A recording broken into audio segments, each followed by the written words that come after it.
Hermanos, continuamos en el capítulo 4 de Primera de Corintios. En esta porción de la carta vemos como el apóstol Pablo va a hablar fuerte a esta iglesia. Nosotros los hispanos dijéramos, les va a hablar sin pelos en la lengua, porque va a ir directamente a atacar la raíz que había causado que aquella iglesia cayera en divisiones. Y la raíz de aquel problema es el envanecimiento. Ustedes se ponen a pensar, todo problema viene de una raíz. Y casi todos tienen como factor común el envanecimiento, el orgullo, lo cual fue una parte del estudio de esta carta en semanas anteriores, lo cual yo encuentro muy, muy importante porque claramente el Salmo 138, 6 advierte y dice que Dios mira de lejos al altivo, sin embargo, Él atiende al humilde. Todos los que tenemos jardines sabemos que si usted la hierba mala la arranca así superficialmente, muy poco tiempo vuelve a salir y vuelve a salir con más fuerza. Que para poder eliminarla hay que arrancarla de raíz, hay que ir adentro y arrancarla de raíz. Y vemos que el problema que había surgido en esta iglesia, por eso es que Pablo ahora va directamente, lo ataca, va a hablar con ironía, va a hablar con sarcasmo. En otras palabras, si se ofenden, que se ofendan, no le importa. Es un problema grande que hay que tratar y hay que arrancar de la iglesia. Dice el versículo 6 de 1 de Corintios 4.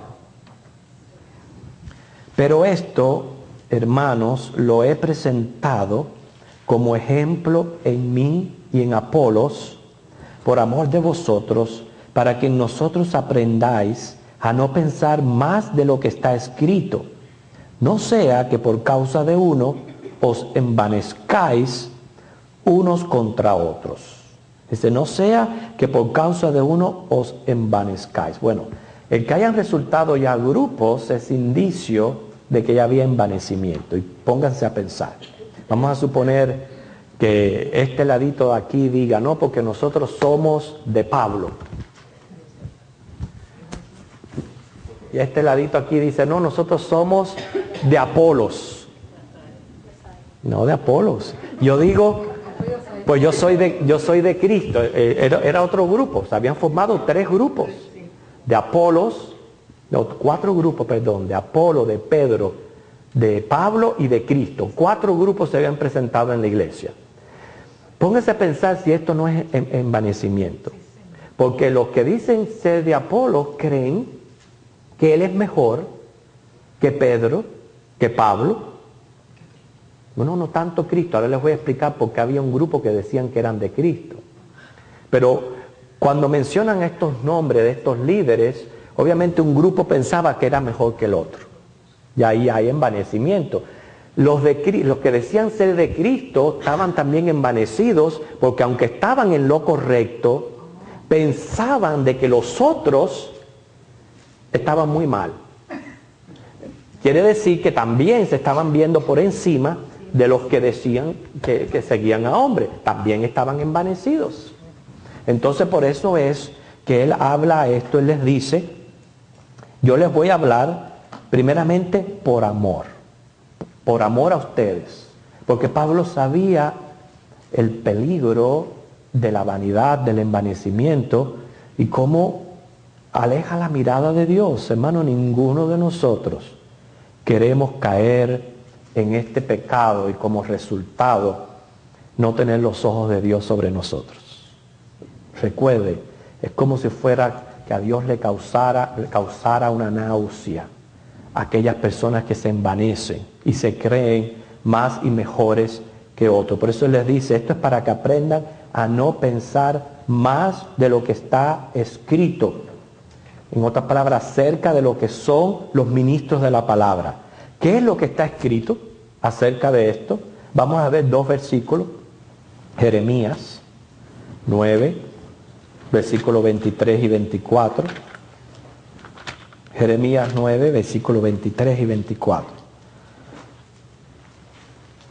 Si no lo tiene marcado, márquelo, hermanos. Porque es un versículo muy, muy importante. Y nosotros tenemos que ver el llamado de Dios para un ministerio.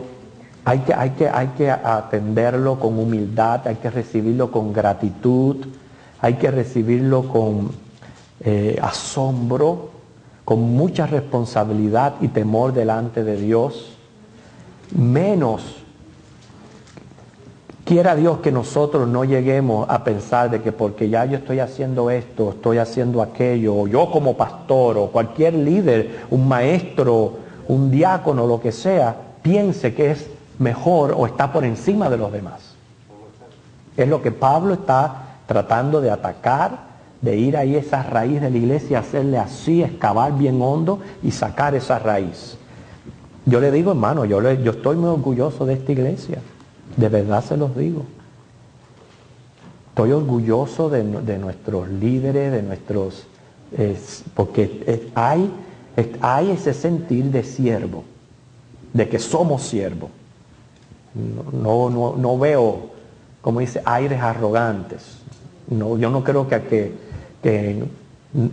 perdóname el Señor si me estoy enorgulleciendo de esto, pero yo no veo arrogancia en medio de nosotros, porque cualquier tipo de arrogancia no sobrevive en un ambiente cristocéntrico.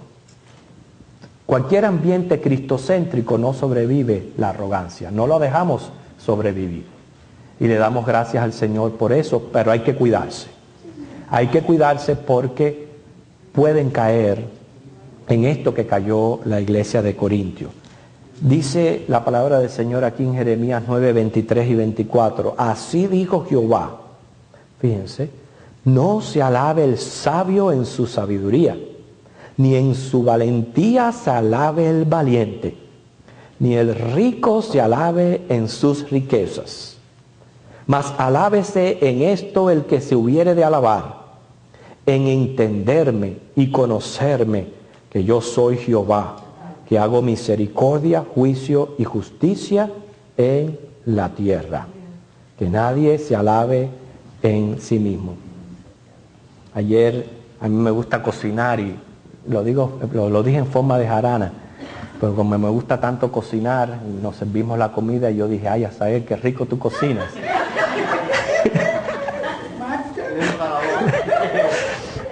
Bueno, es la idea de lo que estamos expresando aquí, ¿ok? Si no, pregúntele allí, porque siempre está lavándose en su cocina. Ah, te ve, mire, bueno, pero fíjense, si la alabanza viene, que venga de otro. Amén. Que no venga de ti, que no surja de ti, que no sea lo que tú estés siempre procurando, que la gente te esté alabando, porque ya ese es indicio de envanecimiento y nosotros tenemos que cuidarnos completamente de esto. Es lo que específicamente Pablo está diciendo. Hay otro pasaje al respecto, que es Filipenses capítulo 2, versículos 3 y 4. Filipenses 2, 3 y 4.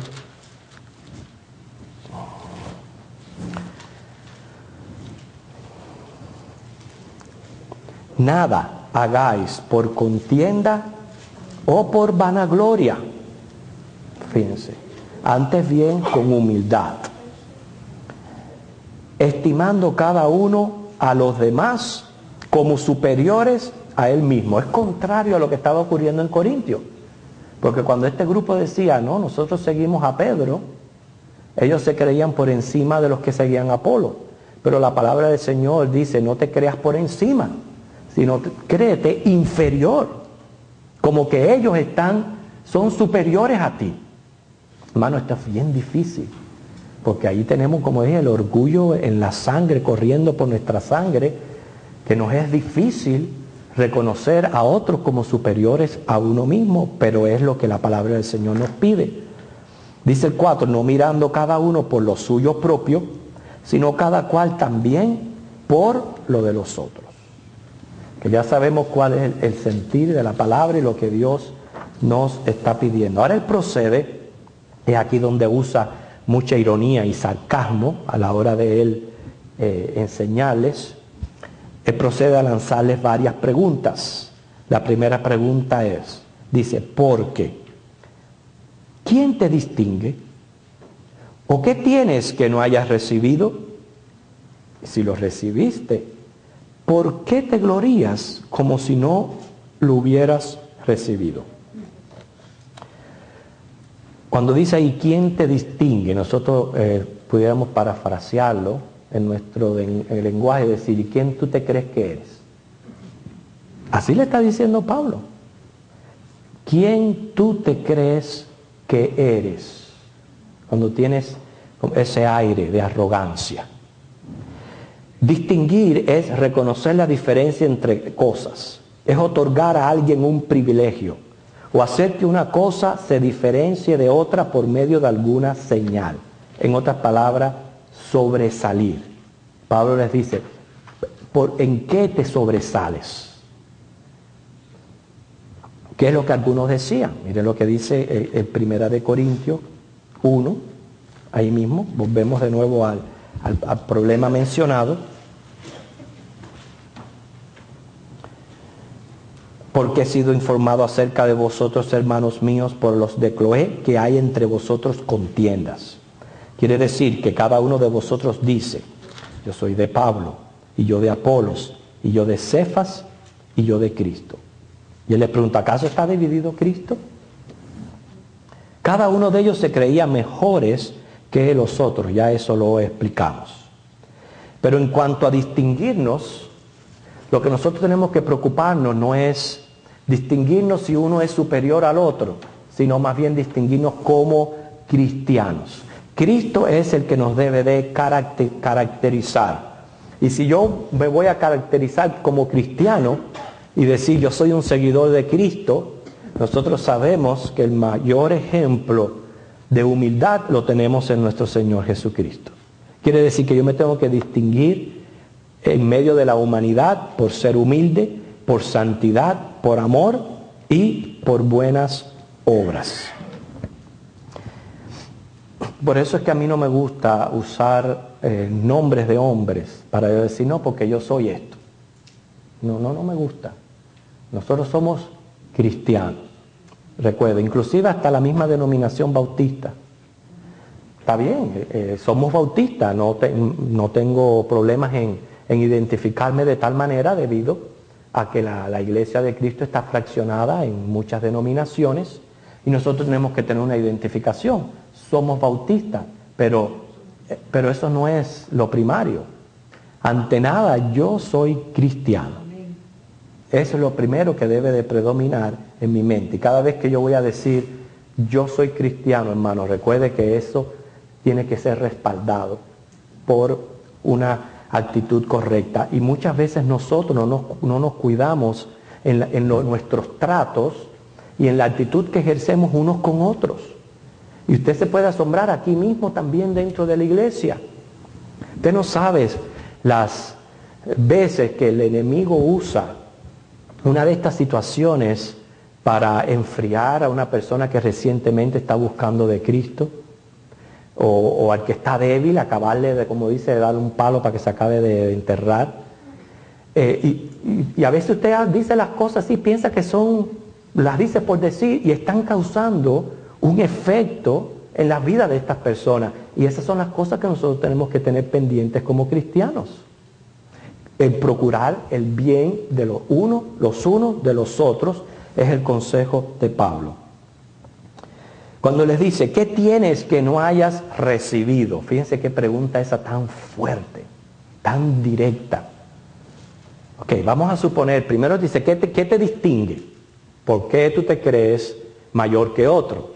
Okay, pero vamos a suponer que en efectivo has crecido en el Evangelio, gloria a Dios por eso.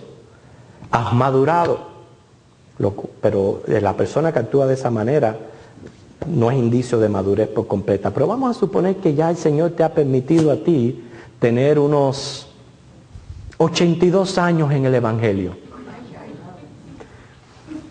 82 años en el Evangelio, gloria a Dios por eso. Tienes que haber crecido. Bueno, si creciste, ¿qué tienes que no hayas recibido? Fíjense la pregunta. En otras palabras, ¿qué lograste tú por ti mismo? Quita el Espíritu Santo de tu vida o de la vida de un ser humano y ya vas a ver lo que te vas a convertir. Porque si no fuera el Espíritu Santo en la vida de nosotros, nosotros no pudiéramos tener los logros, ni el crecimiento, ni la madurez, ni el desarrollo que tenemos en Cristo Jesús. Quiere decir que aún lo que tenemos, eso se nos ha sido dado por la gracia de nuestro Señor, que no solamente nos salvó, cambió nuestro estado, nuestra naturaleza, pero también no nos dejó solos, no nos abandonó.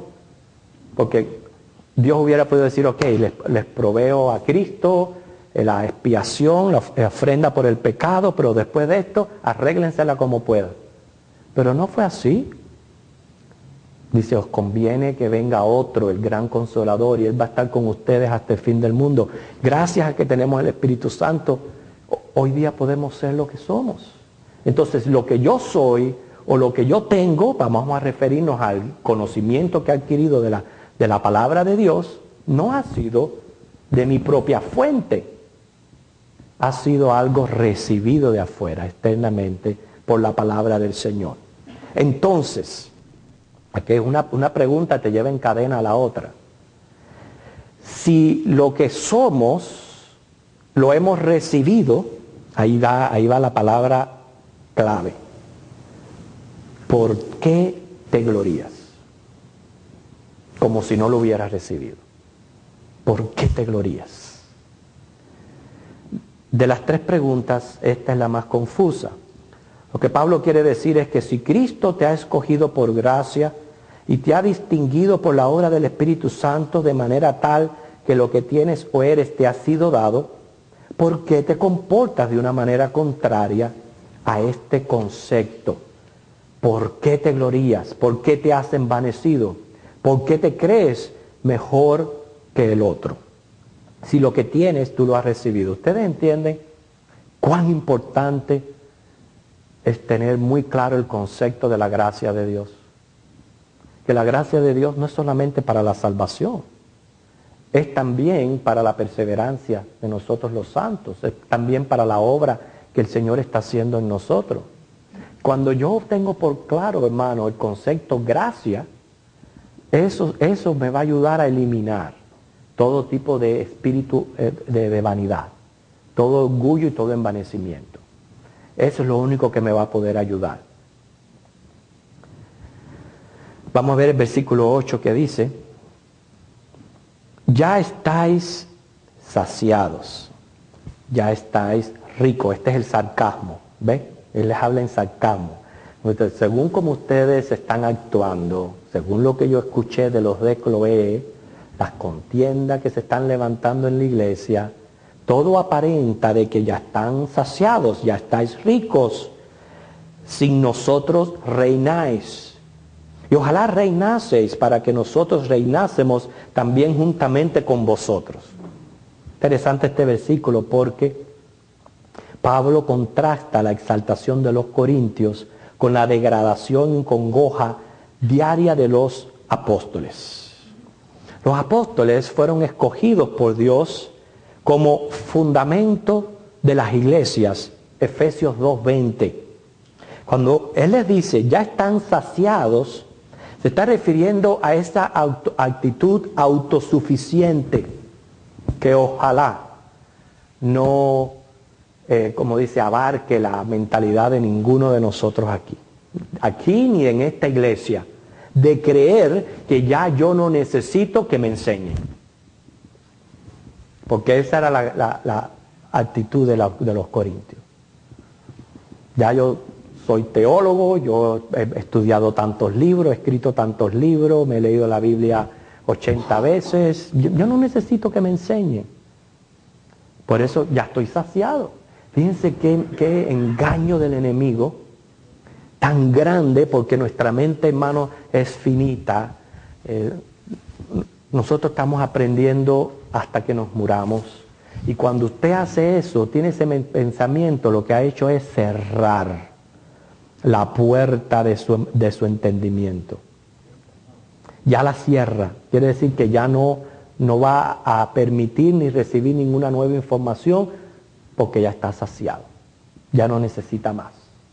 Pobrecito de usted, porque una de las cosas que necesita entrar a esa mente es que no eres nadie. Entonces dice, ya estáis ricos. Aquí cuando habla de ricos no significa monetariamente o la condición financiera económica de la iglesia, sino que se enorgullecían de la cantidad de dones espirituales que ya había entre la iglesia. Las iglesias en general pueden caer en envanecimiento, hermano. Especialmente iglesias grandes, gloria a Dios, Dios las ha bendecido, pero en vez de seguir con ese espíritu de humildad y sometimiento y reconocimiento al Señor, pueden pensar que ya están ricos, o sea que ya lo tienen todo, que ya no necesitan de nadie más. Recuérdense que aquí en Corintios es donde se da la lista de dones y al parecer ellos estaban ricos, tenían mucha gente sirviendo al Señor.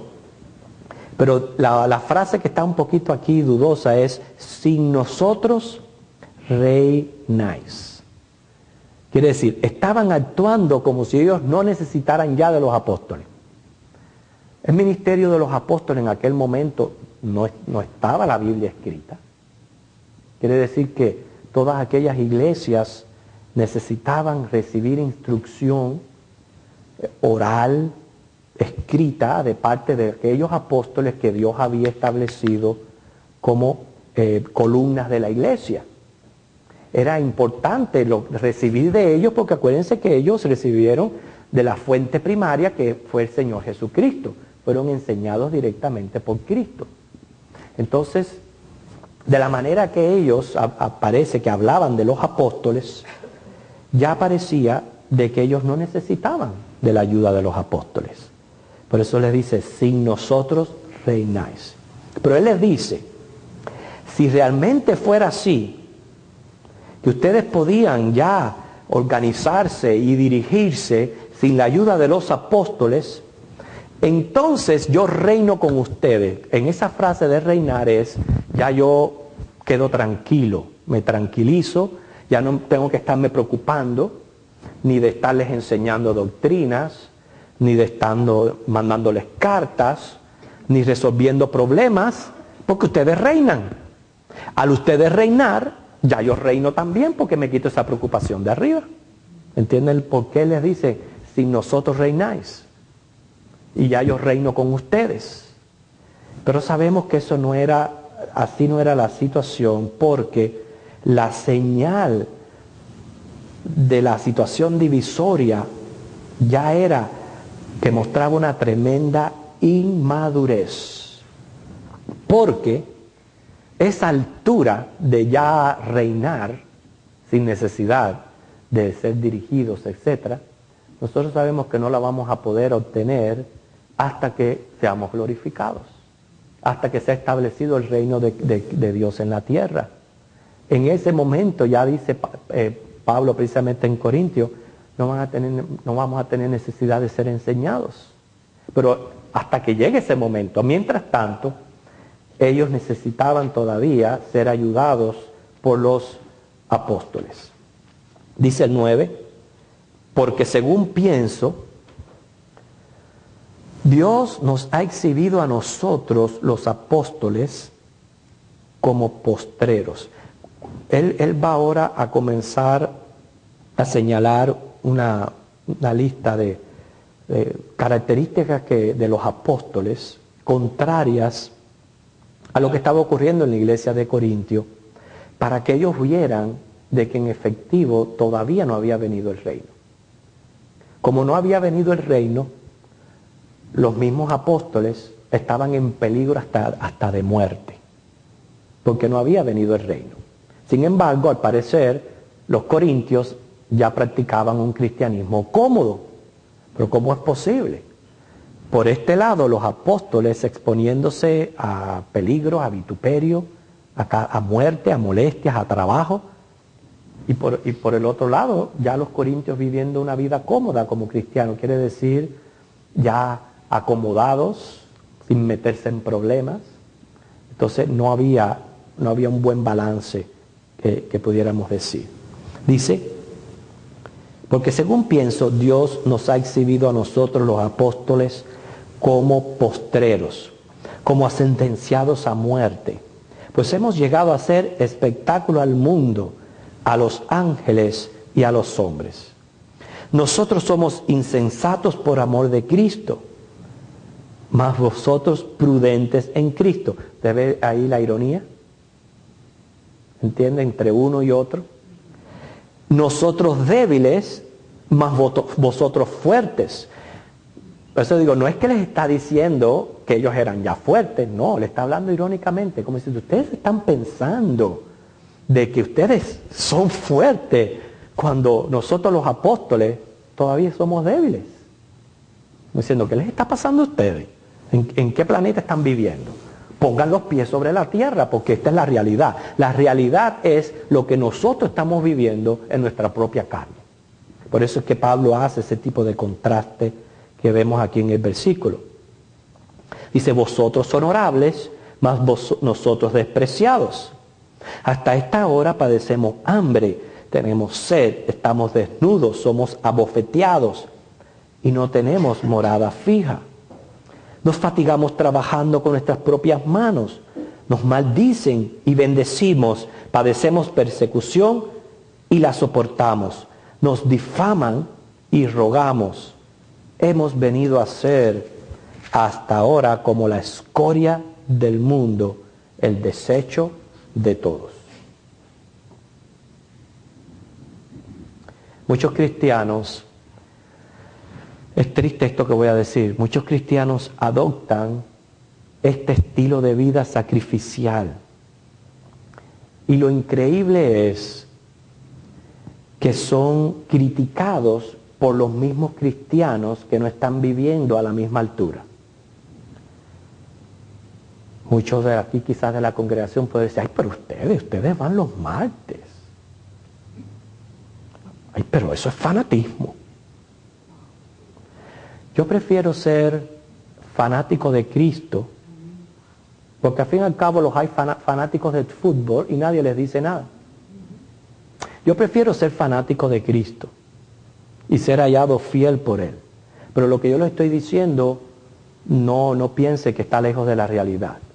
Que hay muchos cristianos que critican a otros porque no están a la altura de donde debían de estar.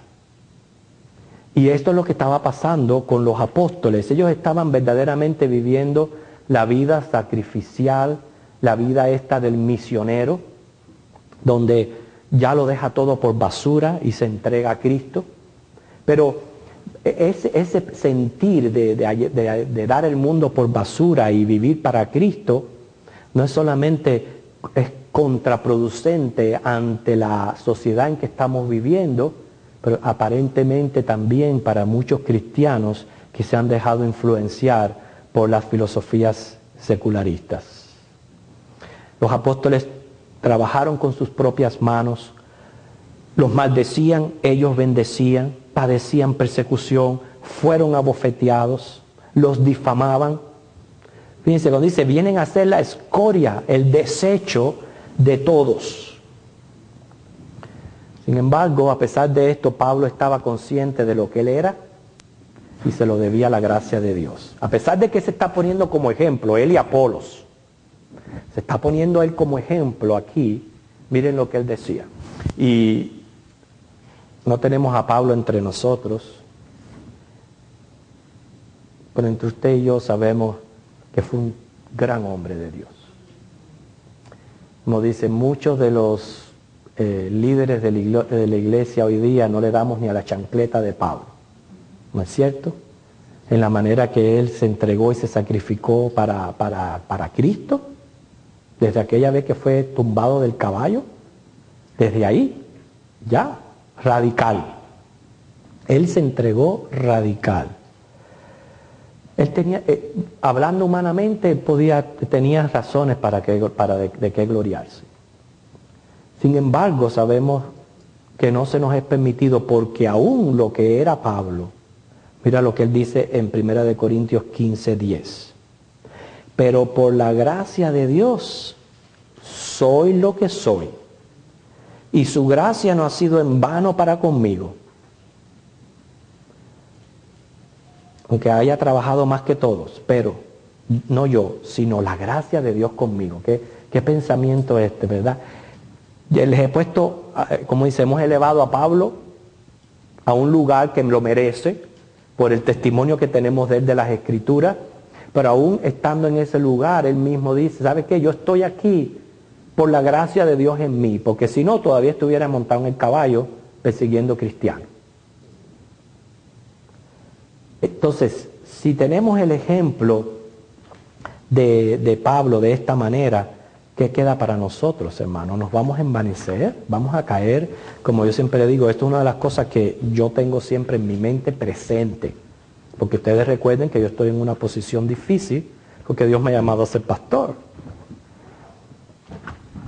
Y es una posición a veces difícil en cuanto a esto, pero siempre tengo presente, nunca se me quita, que el pecado de Satanás fue precisamente creerse por encima. Es el pecado de Satanás, creerse por encima. Y muchas veces el peligro del pastorado es o que te elevas tú mismo como si fuera un elevador, o te eleva la gente y te pone en un lugar donde a veces ya no son ni alcanzables. Ese es el peligro de un liderazgo, para ser sincero. Pero fue el pecado que cometió Satanás, por el cual, como dice, cayó hasta el mismo Hades, hasta el mismo infierno. Por eso nosotros tenemos que tener cuidado, hermanos. Si el Señor nos llama a hacer esto, a hacer aquello, siempre verlo como un privilegio de servicio. Algo que realmente no merezco. Y aceptarlo y hacerlo con mucha gratitud en el corazón. Y líbrame el Señor, líbrame Dios de uno creerse por encima de los demás. Que el Señor les bendiga.